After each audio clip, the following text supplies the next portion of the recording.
Hi there. I just wonder if this detachment's been served the cease and desist order?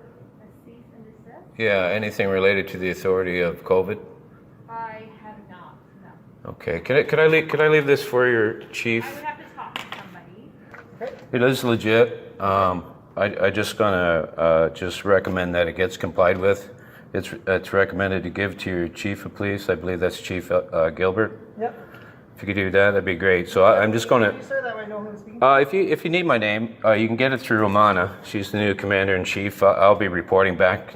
So if Romana's the new chief commander Of who? of Canada.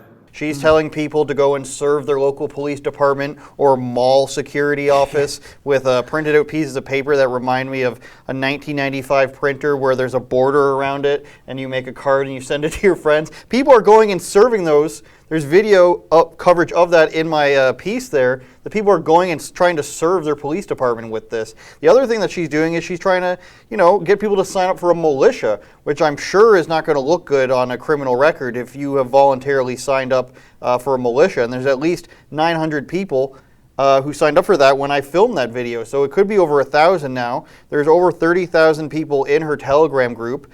I think best case scenario, you can think that 5,000 of those people maximum are there as a joke. Yeah. I signed up for it for 2 days and I was kicked out once I asked her some questions. I said, Queen Romana, why aren't you answering my emails? This is not how you treat your loyal subjects.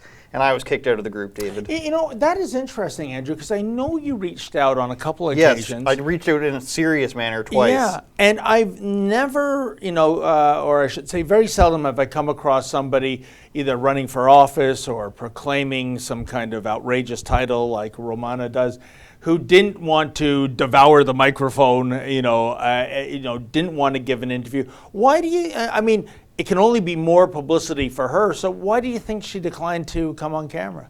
Well, I think if we go the mental illness route, it would be Rebel News controlled opposition. They're going to lie about me no matter what. Or if we go the realistic route, it's how is somebody actually going to answer the question, why do you think you're the actual Queen or Prime Minister of Canada? You do not believe in elections, I guess. I think the story there is that she was appointed by the white hats of the U.S. Special Forces and she's protected by the Special Forces. So there's no legitimate answer I'm sure she could have given. And I was willing to give her 10 minutes of airtime to explain herself. My emails were polite. They weren't saying, I'm going to make fun of you when you come on. And they were before the piece was published, no answer at all through the email on her website, which is filled with lorem ipsums. And for those of you who don't know, that's the text that gets randomly generated in Latin for when you don't fill out the text. It's like a thing that says your text here, essentially. Yeah, I think you're right. I think, Andrew, by not giving an interview to somebody asking some prickly questions, she is controlling the narrative. She just gets up there and presumes she's the queen, and obviously some people are buying into it. That video we ran, that man, I think going in, it might have been the Peterborough Police Department. Yes, I believe so. I was cringing and yet watching in disbelief, and I felt embarrassed for him, but it seemed that he really believed he was doing his service as a foot soldier. What was your take when you first saw that? Well, on the small chance that he's, doing performance art, which would be hilarious, I do feel bad for a man who I'm going to assume is at least 40-something years old, if not older, actually believing this and thinking that a piece of paper he printed out that says for immediate release in the top right corner, which is something you put on a press release, not on a cease and desist, has some sort of legal standing, and he's so outraged by the supervisor's questions there, he's just like, the Commander-in-Chief of Canada, Romana Didulo, haven't you heard? Like, geez.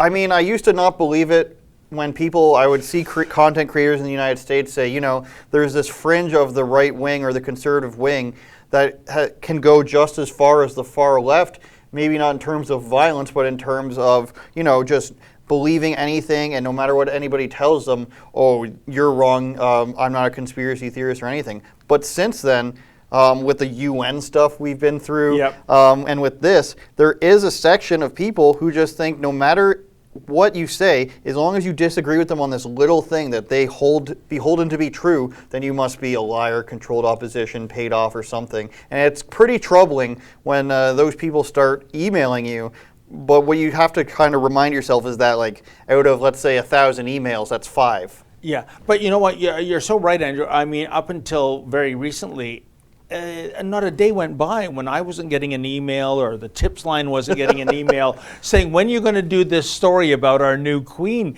And you're right. What are you, controlled opposition? Why are you ignoring the news? And it just seems to be so much delusional thinking out there. Maybe it's like you said, and it's sad in that regard, that these are people who have been through a traumatic time. They're trying to believe in something. They're trying, they hate the leaders that are legitimately in power. And they just want to believe this, but at the end of the day, it is a fairy tale. Hey folks, that was an excerpt from my show, Rebel Roundup. Now, to get the full meal deal, why not go to Rebel News Plus, sign up, and never miss a Rebel News Plus show in the future.